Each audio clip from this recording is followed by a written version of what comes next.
حضرت سعد بن ابی وقاص رضی اللہ عنہ اور عبد بن زما کے درمیان زما کی لونڈی کے بیٹے عبد الرحمن بن زما کے بارے میں جو جھگڑا پیش آیا تھا وہ بھی معلوم و معروف ہے۔ جاہلیت میں باپ بیٹے کا تعلق بھی مختلف نوعیت کا تھا۔ کچھ تو ایسے تھے جو کہتے تھے ہماری اولاد ہمارے کلیجے ہیں جو روئے زمین پر چلتے پھرتے ہیں، لیکن دوسری طرف کچھ ایسے بھی تھے جو لڑکیوں کو رسوائی اور خرچ کے خوف سے زندہ دفن کر دیتے اور بچوں کو فکر و فاقے کے ڈر سے مار ڈالتے۔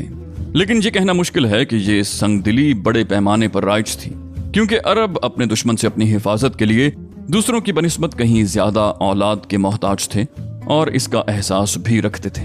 جہاں تک سگے بھائیوں، چچیرے بھائیوں اور کنبے قبیلے کے لوگوں کے باہمی تعلقات کا معاملہ ہے تو یہ خاصے پختہ اور مضبوط تھے، کیونکہ عرب کے لوگ قبائلی عصبیت ہی کے سہارے جیتے اور اسی کے لیے مرتے تھے۔ قبیلے کے اندر باہمی تعاون اور اجتماعیت کی روح پوری طرح کار فرما ہوتی تھی، جسے عصبیت کا جذبہ مزید دو آتشاں رکھتا تھا۔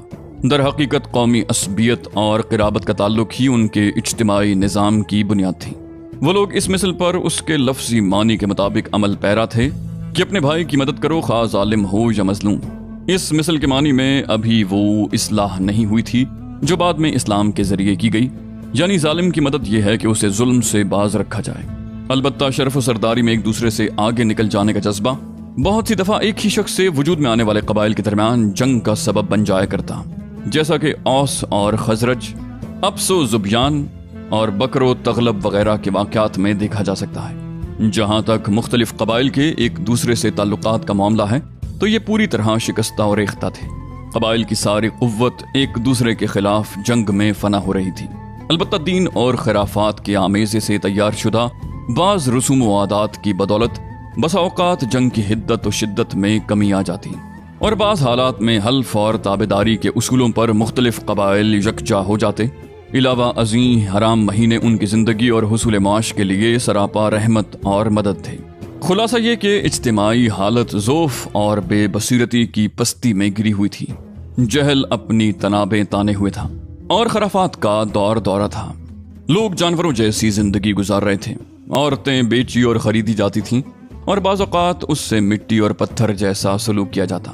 قوم کے باہمی تعلقات کمزور بلکہ ٹوٹے ہوئے تھے اور حکومتوں کے سارے عزائم اپنی رعایا سے خزانے بھرنے یا مخالفین پر فوج کشی کرنے تک محدود تھے۔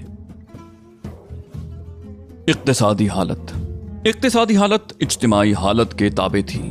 اس کا اندازہ عرب کے ذرائع معاش پر نظر ڈالنے سے ہو سکتا ہے کہ تجارت ہی ان کے نزدیک ضروریات زندگی حاصل کرنے کا سب سے اہم ذریعہ تھی، اور معلوم ہے کہ تجارتی آمد و رفت امن و سلامتی کی فضا کے بغیر آسان نہیں، اور جزیرت العرب کا حال یہ تھا کہ سوائے حرمت والے مہینوں کے امن و سلامتی کا کہیں وجود نہ تھا۔ یہی وجہ ہے کہ صرف حرام مہینوں ہی میں عرب کے مشہور بازار اکاز، ذی المجاز اور مجنہ وغیرہ لگتے تھے۔ جہاں تک صنعتوں کا معاملہ ہے تو عرب اس میدان میں ساری دنیا سے پیچھے تھے۔ کپڑے کی بنائی اور چمڑے کی دباغت وغیرہ کی شکل میں جو صنعتیں پائی بھی جاتی تھیں وہ زیادہ تر یمن، ہیرا اور شام کے متصل علاقوں میں تھیں۔ البتہ اندرون عرب کھیتی باڑی اور غلہ بانی کا کسی قدر رواج تھا۔ ساری عرب عورتیں سوت کاٹتی تھیں، لیکن مشکل یہ تھی کہ سارا مال و متاع ہمیشہ لڑائیوں کی زد میں رہتا تھا۔ فقر اور بھوک کی وبا عام تھی اور لوگ ضروری کپڑوں اور لباس سے بھی بڑی حد تک محروم رہتے تھے۔ اخلاق، یہ تو اپنی جگہ مسلم ہے ہی کہ اہل جاہلیت میں خسیس اور رذیل عادتیں اور وجدان و شعور اور عقل سلیم کے خلاف باتیں پائی جاتی تھیں، لیکن ان میں ایسے پسندیدہ اخلاق فاضلہ بھی تھے جنہیں دیکھ کر انسان دنگ اور ششدر رہ جاتا۔ مثلا نمبر 1، کرم و سخاوت۔ یہ اہل جاہلیت کا ایسا وصف تھا جس میں وہ ایک دوسرے سے آگے نکل جانے کی کوشش کرتے تھے اور اس پر اس طرح فخر کرتے تھے کہ عرب کے آدھے اشعار اسی کی نظر ہو گئے۔ اس وصف کی بنیاد پر کسی نے خود اپنی تعریف کی ہے تو کسی نے کسی اور کی۔ حالت یہ تھی کہ سخت جاڑے اور بھوک کے زمانے میں کسی کے گھر کوئی مہمان آ جاتا اور اس کے پاس اپنی اس ایک اونٹنی کے سوا کچھ نہ ہوتا جو اس کی اور اس کے کنبے کی زندگی کا واحد ذریعہ ہوتی، تو بھی ایسی سنگین حالت کے باوجود اس پر سخاوت کا جوش غالب آ جاتا اور وہ اٹھ کر اپنے مہمانوں کے لیے اپنی اونٹنی ذبح کر دیتا۔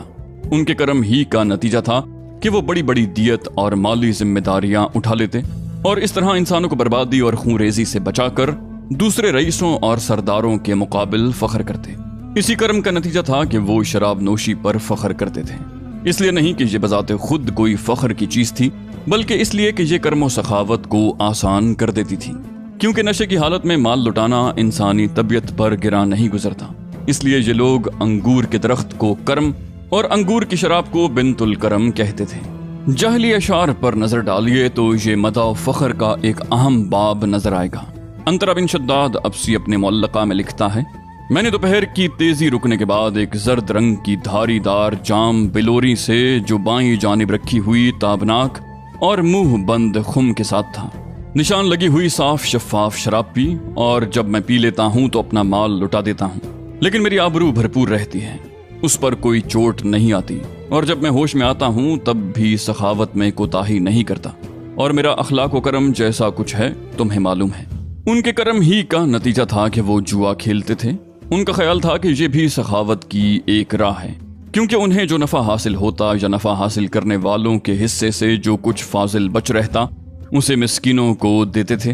اس لیے قرآن پاک نے شراب اور جوئے کے نفع کا انکار نہیں کیا، بلکہ یہ فرمایا کہ ان دونوں کا گناہ ان کے نفع سے بڑھ کر ہے۔ وفائے عہد، یہ بھی دور جاہلیت کے اخلاق فاضلہ میں سے ہے۔ عہد کو ان کے نزدیک دین کی حیثیت حاصل تھی، جس سے وہ بہرحال چمٹے رہتے تھے، اور اس راہ میں اپنی اولاد کا خون اور اپنے گھر بار کی تباہی بھی ہیچ سمجھتے تھے۔ اسے سمجھنے کے لیے ہانی بن مسعود شیبانی، سموئل بن عادیہ اور حاجب بن زرارہ کے واقعات کافی ہیں۔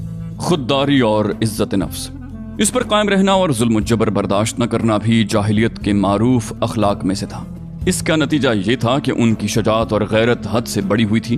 وہ فوراً بھڑک اٹھتے تھے اور ذرا ذرا سی بات پر جس سے ذلت و اہانت کی بو آتی شمشیر و سنان اٹھا لیتے اور نہایت خونریز جنگ چھیڑ دیتے۔ انہیں اس راہ میں اپنی جان کی قطعاً پرواہ نہ رہتی تھی۔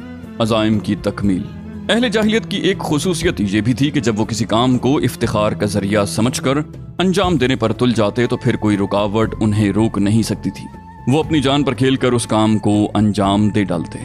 حلم، بردباری اور سنجیدگی، یہ بھی اہل جاہلیت کے نزدیک قابل ستائش خوبی تھی، مگر یہ ان کی حد سے بڑی ہوئی شجاعت اور جنگ کے لیے ہمہ وقت آمادگی کی عادت کے سبب نادر الوجود تھی۔ بدوی سادگی، یعنی تمدن کی آلائشوں اور داو پیچ سے ناواقفیت اور دوری، اس کا نتیجہ یہ تھا کہ ان میں سچائی اور امانت پائی جاتی تھی۔ وہ فریب کاری اور بد عہدی سے دور اور متنفر تھے۔ ہم سمجھتے ہیں کہ جزیرۃ العرب کو ساری دنیا سے جو جغرافیائی نسبت حاصل تھی، اس کے علاوہ یہی وہ قیمتی اخلاق تھے جس کی وجہ سے اہل عرب کو بنی نوع انسان کی قیادت اور رسالت عامہ کا بوجھ اٹھانے کے لیے منتخب کیا گیا، کیونکہ یہ اخلاق اگرچہ بعض اوقات شر و فساد کا سبب بن جاتے تھے اور ان کی وجہ سے المناک حادثے پیش آ جاتے تھے، لیکن یہ فی نفس ہی بڑے قیمتی اخلاق تھے جو تھوڑی سی اصلاح کے بعد انسانی معاشرے کے لیے نہایت مفید بن سکتے تھے، اور یہی کام اسلام نے انجام دیا۔